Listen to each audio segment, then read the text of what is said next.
আসসালামু আলাইকুম এভরিওয়ান। শ্রেয় দিলে মন গল্পের ৮ নম্বর পার্ট। তো চলো বেশি কথা না কইয়া গল্প শুরু করা যাক।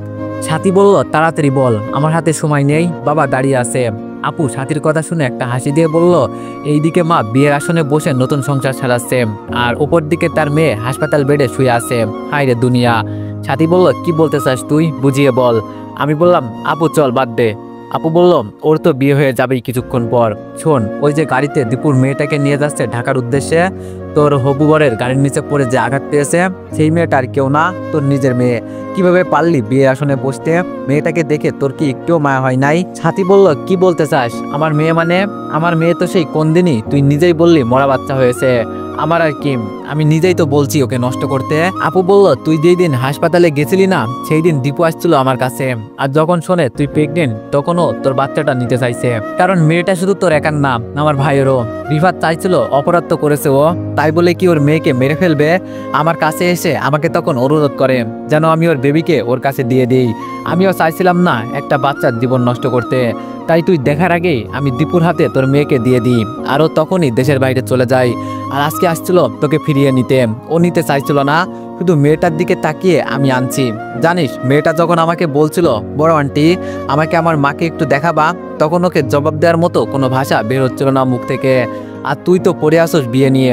সামান্য একটা ভুল করেছে আমার ভাই, মানলাম, তাই বলে কি ওকে মেনে নেওয়া যায় না? আজকে তোর বাবার কথা শুনে বিয়ে করবি কর, না করবো না তোরে। আমার ভাই এখন একা থাকতে শিখে গেছে, লাগবে না আর কাউকে। তোর মতো বেস্ট ফ্রেন্ড আমার ছিল, আমার তো এখন ঘৃণা হয়। থুতু দিলাম তোর মতো এমন বেস্ট ফ্রেন্ডের মুখে। সাথীর বাবা এসে বলল, কিরে মা, দাঁড়িয়ে আছোস কেন? আর তোর চোখে পানি কেন? কে কি বলছে? দুলা ভাই বলল, ওই তোমরা কি করো, তাড়াতাড়ি আসো, নইলে দেরি হয়ে যাবে। আপু বলল, থাক তুই তোর বাবাকে নিয়ে কখনো আমাদের সাথে যোগাযোগ করবি না। এই কথাগুলো বলতে আমার ভাই না করছে, কেন জানিস? কারণ মেয়ের উপর তোর কোনো অধিকার নাই। যেই মা নিজের মেয়েকে মেরে ফেলতে বলে, চিচি। আর শেষ একটা কথা বলি, এই কথাগুলো আজকে বললাম কেন জানিস? কারণ তোর সাথে আমার আর দেখা হবে না। তুই শুধু জেনে রাখ, মানুষ মানুষের খারাপ চাইলেও উপরওয়ালা কারো খারাপ চায় না। ওই কথাই আছে না, রাখে আল্লাহ মারেকে। আমি বললাম, আপু প্লিজ বাদ দাও, এখন চলো দোয়া করিতে বলো যেন আমার মেয়ের কিছু না হয়। ওর কিছু হয়ে গেলে আমি কি নিয়ে বাঁচবো? আর দোয়া করি নতুন জীবন নিয়ে জানো ওরা সুখে থাকে। আমি আর আসবো না ওদের কাছে, আমি আর কিছুর কারণ হতে চাই না। বলেই আপুকে নিয়ে গাড়িতে উঠলাম। আমার মেয়ের দিকে তাকিয়ে কান্না করছি। কি করলাম আমি আজকে? আপু বলল, ভাই এভাবে কান্না করিস না, দেখিস ওর কিচ্ছু হবে না। আমি বললাম, সব দোষ আমার। জানো আপু, আমার মেয়েকে নিয়ে যদি এখানে না আসতাম, তাহলে আজকে আর এই অবস্থা হতো না আমার মেয়ের। দুলাভাই বলল, চিন্তা করিও না, সব ঠিক হয়ে যাবে, ভরসা রাখো। আর আমরা তো আসি। মিলি সামিয়ার মাথার কাছে বসে চুপচাপ কান্না করছে। দেখতে দেখতে ঢাকায় চলে আসলাম। সামিয়াকে ইমার্জেন্সিতে নিয়ে যাওয়া হলো। আমরা আসছি 10 মিনিট হবে হয়তো, কিন্তু আমাদের পিছনে আরেকটা গাড়ি ছিল, দেখতে পারছিলাম ওটা আমাদের পিছনে ছিল। এই যে ভাই, সব এখন তো দেখি সবার হাতে মোবাইল, সারাদিন এই ফেসবুক ইউটিউব কিছু না কিছু নিয়েই ব্যস্ত। কিন্তু ভাই, এই সময়টা যদি একটু কাজে লাগানো যাইতো না, তাই আমি তোমাদের একটা মজার প্ল্যাটফর্ম রিকমেন্ড করছি, ব্যাট অন গেম। এইটা একরকম গেমের দুনিয়া ভাই, একদম মোবাইল ব্রাউজার দিয়ে খেলতে পারবা, কোনো অ্যাপস লাগবে না। এখানে ক্লাস, স্পিন, স্পোর্টস সহ অনেক ধরনের ইন্টারঅ্যাক্টিভ গেম আছে। বিকাশ, নগদ, রকেট সবকিছু দিয়ে লেনদেন করা যায়। তুমি শুধু একবার সাইন আপ করবা, তারপর তোমার পছন্দের গেম খেলবা। নতুনদের জন্য প্ল্যাটফর্মটা একদম সহজ, কেউ যদি আগে না খেলো চিন্তা নাই। এখানে আছে 24 ঘন্টা হেল্প, পুরো সিকিউর আর একদম স্মুথ এক্সপিরিয়েন্স। নিচের কমেন্টে লিঙ্ক দিছি, এখনই ক্লিক করো, ব্যাট অন গেমে জয়েন করো, আর শুরু করো তোমার গেমিং যাত্রা। সেই গাড়িটা হাসপাতালের সামনে এসে থামলো। আরে এ তো সাথী আর ঋতু, ওরা এখানে আসছে কেন? ছাতির গায়ের কাপড়টা পর্যন্ত চেঞ্জ করে নাই, লাল শাড়ি পরে চলে আসছে। ছাতি দৌড়ে কান্না করতে করতে আমার কাছে আসলো। ছাতি বলল, এই আমার মেয়ে কই? আমার মেয়ের তো কিছু হবে না বলেই কান্না করছে। আমি বললাম, কার মেয়ের কথা বলছো তুমি? এটা কি তোমার মেয়ে? এর বাবা মা দুইটাই আমি। মিলি, এদের বলো এখান থেকে চলে যেতে। মিলি বলল, দেখেন আপু। ঋতু বলল, আপু না, তোমার ভাবি হয়। মিলি বলল, সে যাই হোক, ভাইয়ার মাথা এমনি একটু গরম, চুপ থাকেন। আর ডাক্তার সবাই ভিতরে আছে, দেখি ওরা বের হলে বলা যাবে। সাথী চুপ করে বসে কান্না করছে দেখতে পারছি। আমি তো সাথীকে এখানে আসতে বলি নাই, ওকে দেখলে এখন আমার শরীর জ্বলে যায়। একটু পর আপু আর দুলাভাই সব অন্যান্য ডাক্তার সবাই বের হলো। আমি যাওয়ার আগেই সাথী দৌড়ে গিয়ে আপুর কাছে চলে গেল। সাথী বলল, আমার মেয়ের তো কিছু হবে না, ও ভালো আছে তো? আপু কোনো কথা বললো না ওর সাথে। আমার কাছে এসে বলল, ভাই চিন্তার কোনো কারণ নাই, ওর কিছুক্ষণ পরেই জ্ঞান ফিরবে। আমি বললাম অনেক অনেক ধন্যবাদ আপু, আমার মেয়ের কিছু হয়ে গেলে আমি কি নিয়ে বাঁচতাম বল। আর ওকে জিজ্ঞেস করো কেন এখানে আসছে, আমার মেয়ের জন্য কাউকে দরকার নেই, আমি একাই যথেষ্ট। সাথী আপুর হাত ধরে বলল, আমি অনেক বড় অপরাধ করে ফেলেছি রে, আমি জানতাম না যে এটা আমার মেয়ে, বাবাকে খুশি করার জন্য কত কিছুই না করলাম জীবনে, আর এইদিকে আমার মেয়ে বলে কান্না করছে।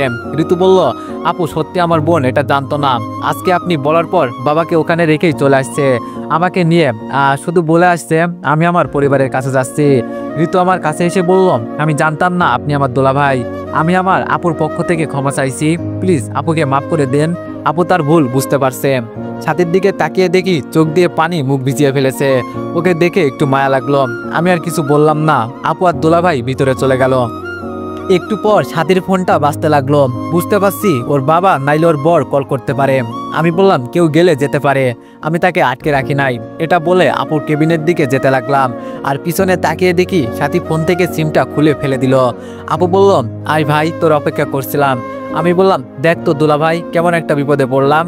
দুলাভাই বলল, তোমার হয়তো ওকে দরকার নাই পড়তে পারে, কিন্তু তোমার মেয়ের এখন ওর মাকে খুব প্রয়োজন, কারণ ওর মা এখন তোমার মেয়েকে যতটা সেবা করবে তুমি তা করতে পারবা না। আপু বলল, ফিরে আসছে যেহেতু মেনে নে, আর জীবনটা খুব অদ্ভুত, একে একে আর কতদিন চলতে পারবি বল। আমি বললাম তোমাদের কথা আমি বুঝতে পারছি, কিন্তু আমার বিবেকে যে বাধা দেয়। আপু বলল, এটা তোর রাগ, এতদিন দূরে ছিল, রাগ তো হতেই পারে, এটাই স্বাভাবিক ব্যাপার, সব ভুলে যা, তোর মেয়ের জন্য হলেও মেনে নে। আমি বললাম আপু দেখি কি করা যায়। আমি বাইরে গেলাম, দেখি সাথী আমাকে দেখে দাঁড়িয়ে গেছে। সাথী বলল, আমার মেয়ের কিছু হবে না তো? ওকে দেখে কেমন জানি সত্যি একটু মায়া লাগলো, এতদিন পর মেয়েকে দেখছে তো তাই এমন করছে। আমি বললাম, না চিন্তা করবেন না, কিছু হবে না। সাথী বলল, আমি এমন এক হতভাগা মা যে নিজের মেয়ের নামটা পর্যন্ত জানি না। আমি বললাম, ওর নাম সামিয়া। সামিয়া নামটা শুনে আমার দিকে কেমন করে তাকিয়ে আছে। আমি বললাম, আপনার কথা মতো ওর নাম রাখছি, আর এত কান্না করা লাগবে না, ওর তেমন কিছু হয়নি। এটা বলে আমি গিয়ে সাইডে বসলাম।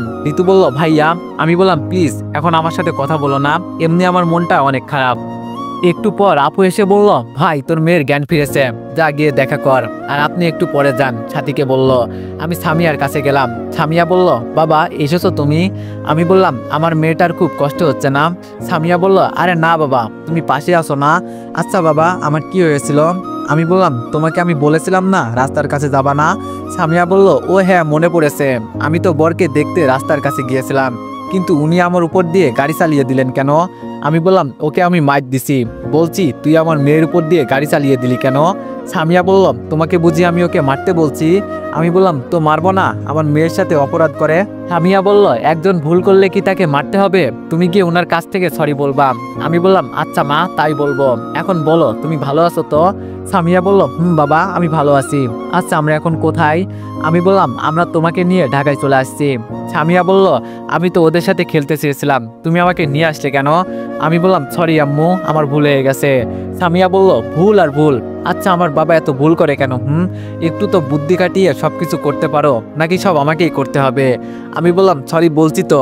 সামিয়া বলল, থাক, মেয়ের কাছে আর মাপ চাইতে হবে না, অপরাধ করলেও তো তুমি আমার বাবা। আমি বললাম, তোমার জন্য একটা গিফট আনছি, নিবা না? সামিয়া বলল, কি বাবা, চকলেট? আমি বললাম, না এর থেকেও বড় কিছু। সামিয়া বলল, সত্যি বাবা, তাহলে তাড়াতাড়ি দাও, আমি দেখতে চাই। আমি বললাম, সত্যি তুমি দেখতে চাও? সামিয়া বলল, হ্যাঁ বাবা হ্যাঁ। আমি বললাম, তুমি তো বলতে বাবা আমাকে একটু আম্মুর কাছে নিয়ে যাবে, আমি একটু আম্মুকে দেখব। তোমাকে আম্মুর কাছে যেতে হবে না, তোমার আম্মুকেই আমি নিয়ে আসছি। সামিয়া বলল, সত্যি বাবা? আমি বললাম, দেখতে চাও তুমি? সামিয়া বলল, হ্যাঁ বাবা। আমি বললাম, আপু ওনাকে আসতে বলো। সাথী ভিতরে এসে সামিয়ার পাশে বসে কান্না করছে। সামিয়া বলল, বাবা উনি কান্না করছে কেন? আমি বললাম, উনি হলো তোমার আম্মু, অনেকদিন পর দেখছে তো এজন্য কান্না করছে। সামিয়া বলল, সত্যি তুমি আমার আম্মু? সাথী সামিয়াকে বুকে নিয়ে ইচ্ছা মতো চোখে মুখে চুমু দিচ্ছে, এটাই হলো মার ভালোবাসা, সত্যি মার ভালোবাসার তুলনা হয় না। সামিয়া বলল, তুমি এতদিন কোথায় ছিলে আম্মু? সাথী বলল, তোমার বাবা আমাকে তোমার কাছে আসতে দেয় নাই, সরি আম্মু, আর আজকে আমি তোমার কাছে জোর করে চলে আসছি। সামিয়া বলল, বাবা তোমার বিচার করব পরে, আমি আম্মুকে কষ্ট দাও তুমি। সাথী বলল, আম্মু তোমার কোনো কষ্ট হচ্ছে না তো? সামিয়া বলল, আগে কষ্ট ছিল, এখন তুমি আমার পাশে এসেছো, এখন আর কোনো কষ্ট নাই।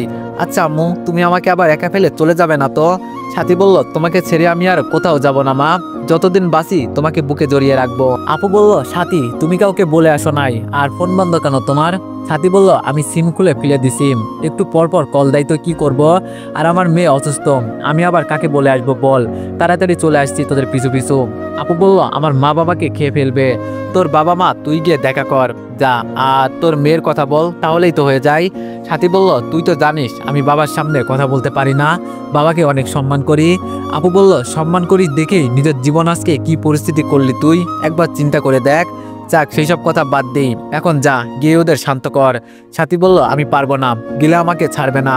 আপু বলল, তোর স্বামীকে নিয়ে যা। সাথী বলল, ওনাকে বলেন যাবে কি? আমি বললাম, দেখ আপু, আমি কারো স্বামী টামি না, আর আমি যেতে পারবো না। আপু বলল, দেখ ওর পরিবারকে সান্ত্বনা করতে পারলে এখান পর্যন্ত চলে আসবে, আমি বলছি ও আজকে ট্রেনে আসবে, প্লিজ ভাই তুই যা। আর সাদি তো তোর বই, এখন সব দায়িত্ব তোর, তুই কি চাস তোর সামনে তোর বউকে কেউ নিয়ে যাক? আমি বললাম, দেখ আমার মেয়ে এখনো সুস্থ হয় নাই, ওকে রেখে কিভাবে যাই? সামিয়া বলল, বাবা যাও তুমি, আম্মুর সব সমাধান করে এসো, আমি থাকতে পারবো। আপু বলল, এখন তো যাবি, তোর মেয়ে বলছে। আমি বললাম, এই মেয়েই আমার সব সর্বনাশ করে।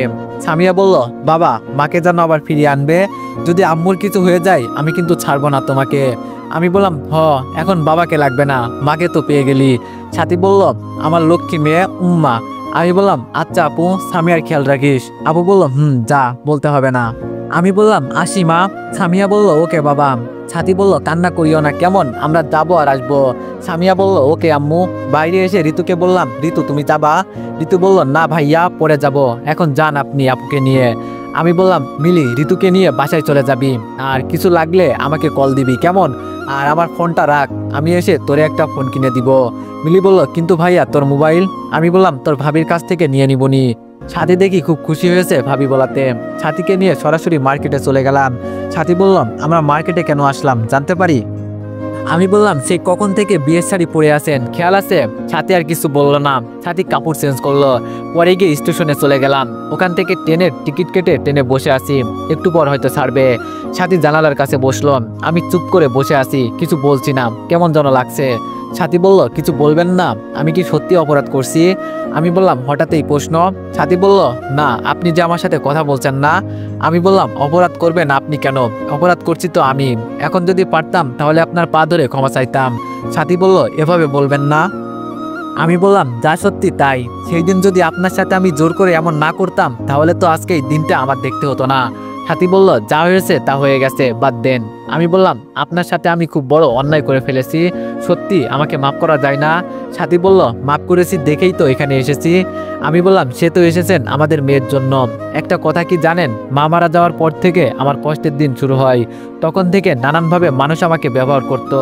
আপনাকে প্রথম দেখাই খুব ভালো লাগছিল, পরে রাগের মাথায় আপনাকে জোর করে বিয়ে করি, এটাই ছিল আমার জীবনের সবচেয়ে বড় অপরাধ। আমি সেই দিনের পর থেকে আমার ভালোবাসা কুরবানি করে দিলাম, কখনো দেখছেন আপনার সামনে যেতে? এখন নয়, আমি আমার মেয়ের ভালোবাসা কুরবানি করে দিলাম। এখানে যেহেতু আমার মেয়ের জন্য এসেছেন, নিয়ে যান আমার মেয়েকে, আর না করব না, তবু আপনি সুখে থাকেন। এমনি আমার জন্য আপনি অনেক কষ্ট পেয়েছেন। সাদির দিকে তাকিয়ে দেখি কান্না করছে। আমি কি কোনো ভুল কথা বলে ফেলছি? সরি, মাফ করবেন। সাদি বলল, আর কি করতে চান বলেন তো, এত কষ্ট নিয়ে কিভাবে থাকেন? হ্যাঁ, আমি বলছি আমার মেয়েকে নিয়ে যেতে, আমি এখানে এসেছি আপনার জন্য আর আমার মেয়ের জন্য। মাঝে মাঝে আপনার কথা চিন্তা করি, অনেকেই বলে মানুষের বিয়ে হয় একটা, কিন্তু আমার বিয়ে হয়েছে ঠিকই আপনার সাথে, কিন্তু আপনার সাথে সম্পর্ক শেষ না করেই আরেকটা বিয়ে করতে চাইছিলাম, তখন মনে হয়েছিল আমি অনেক বড় অপরাধ করেছি আপনার সাথে। আমি বললাম, আজকে বলতে খুব ইচ্ছা করছে, আপনার জন্য আমার বুকে ভালোবাসা অনেক, কিন্তু বলতে পারি না।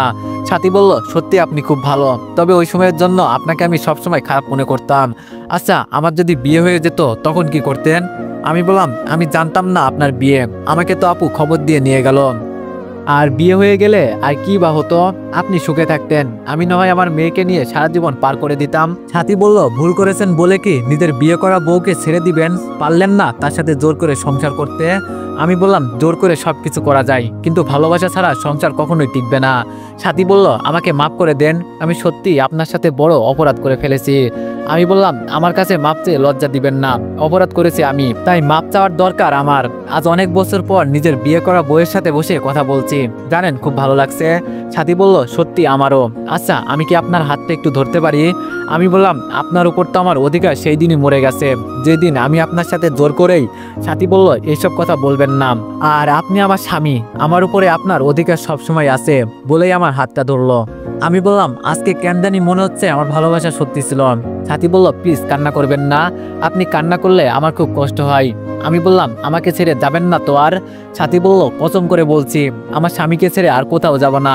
চোখের পানি মুছে সাথীকে বললাম, আচ্ছা আপনি তখন আমাদের সন্তানকে মেরে ফেলতে চেয়েছিলেন কেন? সাথী বলল, জানেন বাবার স্বপ্ন পূরণ করতে গিয়ে আমার ভিতরের যেই সাথী ছিল তাকে মেরে ফেলেছি। আমারও ইচ্ছা ছিল আমার বান্ধবীর মতো আমিও বড় ডাক্তার হব, কিন্তু বাবা বলল থানার ওসি হতে। তাই কি আর করব, নিজের স্বপ্ন বিক্রি করে দিলাম, আর বাবার জন্য আমি আমার মেয়েকে মেরে ফেলতে চেয়েছি। সিসি, কেমন মা আমি?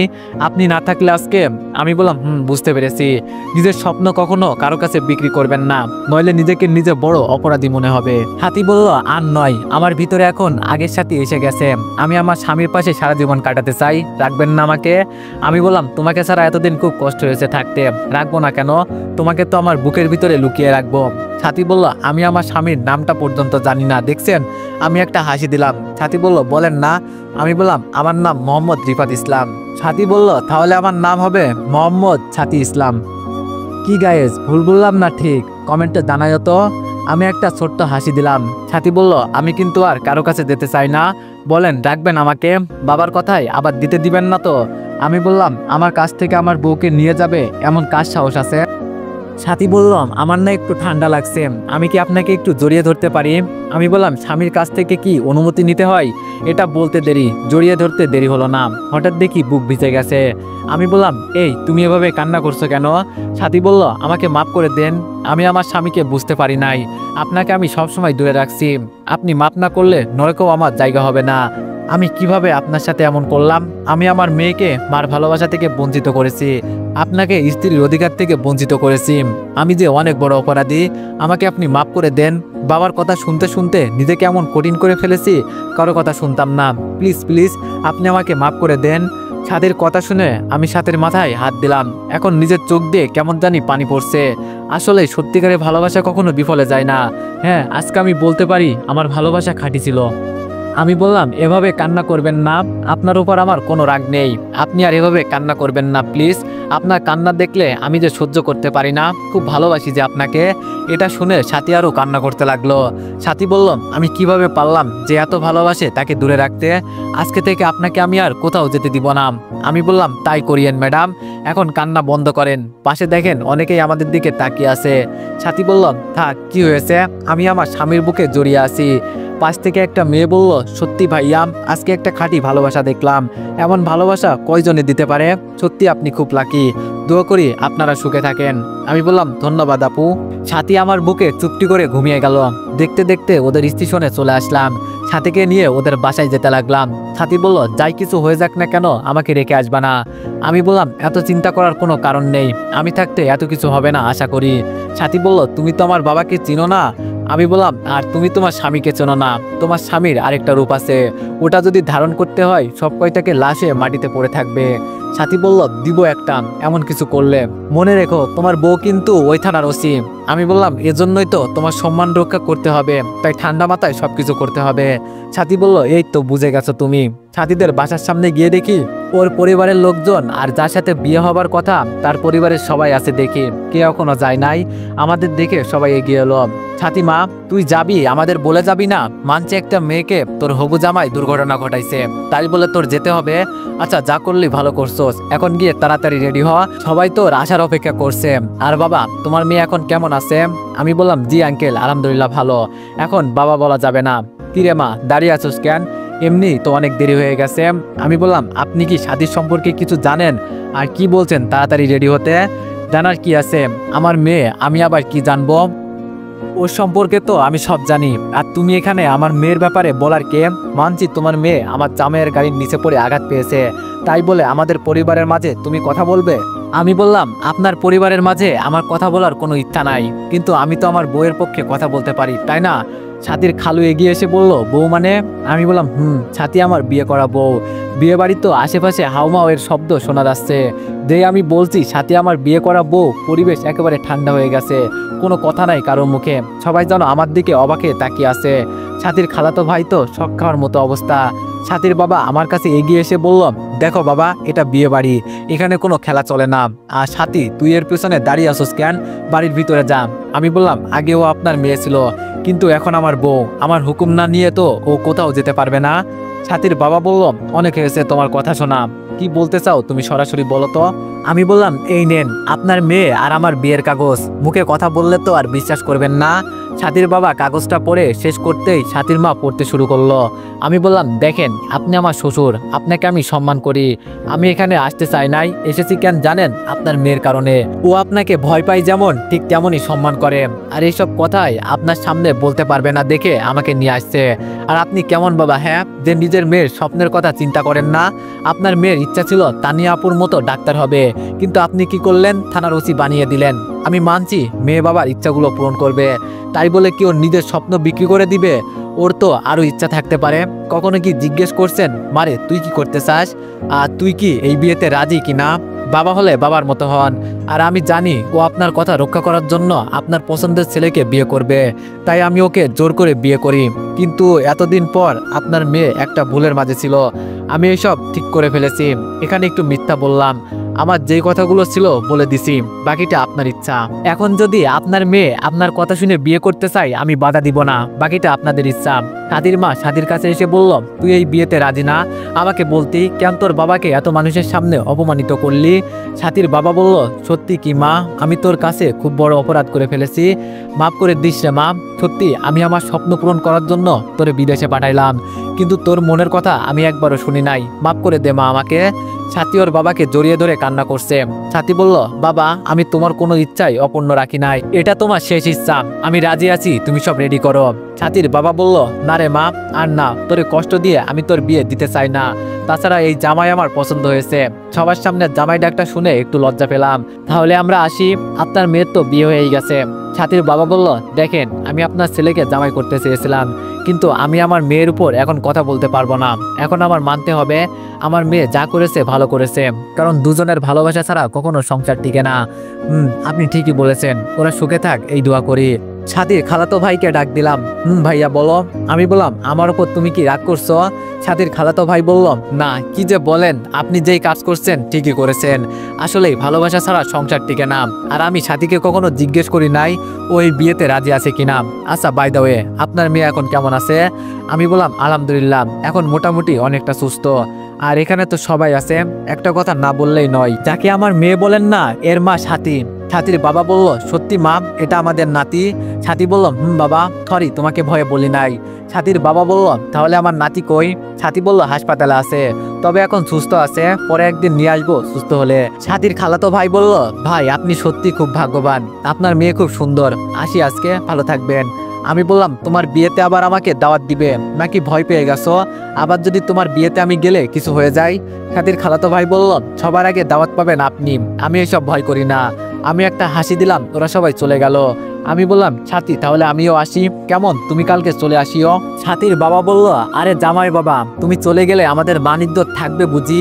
সাথীমা, জামাইকে নিয়ে ভিতরে আসো। সাথী বলল, আচ্ছা বাবা। আমি বললাম, কি কেমন দিলাম? সাথী বলল, আপনাকে ধরে আদর করতে ইচ্ছা করছে, কিন্তু এখন পারবো না, সবাই আছে এখানে, আপনি তো পাঠিয়ে দিছেন। আমি বললাম, তাকে কিভাবে সাইজ করতে হয় সব আমার জানা আছে। সাথী বলল, এখন চলেন নাকি কোলে করে নিতে হবে? আমি বললাম, নিতে পারবা, হাঁটতে মন চায় না। সাথী বলল, আপনি লজ্জা না পেলে আমার জামাইকে আমি কোলে নিতে পারবো, এটা চিন্তা করা লাগবে না। আমি বললাম, শ্বশুর বাড়িতেই প্রথম আসলাম, মানিজ্যতার হারিয়ে লাভ নাই। ভিতরে গিয়ে শ্বশুর শাশুড়িকে সালাম করলাম, আমাকে সাথী রুমে নিয়ে গেল। তো এভরিওয়ান, নেক্সট পার্টের জন্য সবাই অপেক্ষা করো, আর সবাই একটু বেশি বেশি কমেন্ট আর লাইক করে দিও। ধন্যবাদ।